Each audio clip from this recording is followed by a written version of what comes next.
There's still a widespread belief that technology is inherently objective. But increasingly, I think we're seeing that systems reflect assumptions and biases of the people who build them, right? So, what are some of the risks we're not paying enough attention to, especially with the rise of AI? Yeah, I mean, it's a good one. I think there's this big conversation happening about responsible AI and ethics in AI. And I think what's challenging is that there isn't one moral code that everyone has, similar to like what we've seen with some of the pitfalls of social media and what one company or one kind of belief system might have as being ethical or moral, another person might disagree with when it comes to addictive elements of social media or ways in which it can impact children and their brain development, so on and so forth. And I think those are lessons that we should really apply to the development of AI. There's a lot that we don't know, and things are going very fast. And there is a lot of opportunity, and I am excited about the upside and opportunity to increase access and democratize access to things like healthcare, where people are living in a place where there isn't a doctor, for instance, and using Wow. AI. And it's like it's really exciting and it's amazing.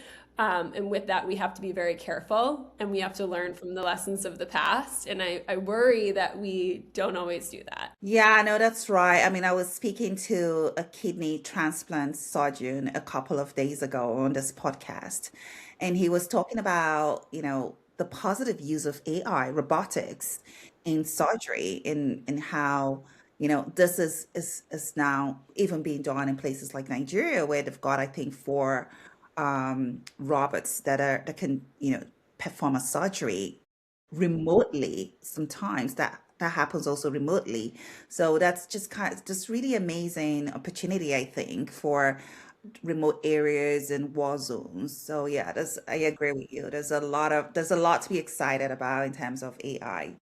When you zoom out to a more global level, you start to see that challenges in women's health aren't just medical, they are deeply structural.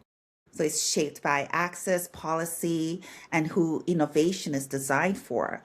What patterns are you seeing globally in women's health that concern you the most? So where do you think innovation is happening but not reaching the women who need it?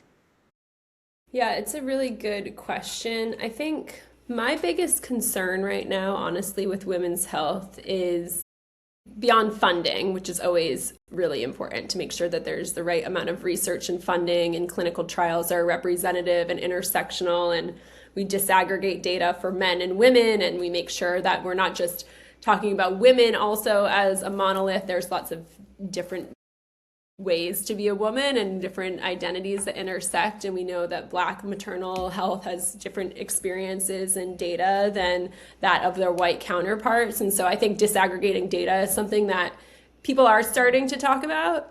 I would say my biggest concern is that when we think about women's health, people think only about reproductive health, and that there's this drive to sort of like pink it and shrink it and apply the same frameworks that we have for men's health to women's health instead of actually like reinventing the wheel. And for me, women's health is any health condition that only impacts women, like menopause, or differently impacts women, like heart disease. It shows up very differently for women than it does for men, or disproportionately impacts women. And so things like autoimmune disease and Alzheimer's, like there are higher rates in women than there are in men. And so we need to be really focused on making sure that we have the right research, the right funding. It's like the full flywheel has to focus on women specifically and not just our bikini medicine.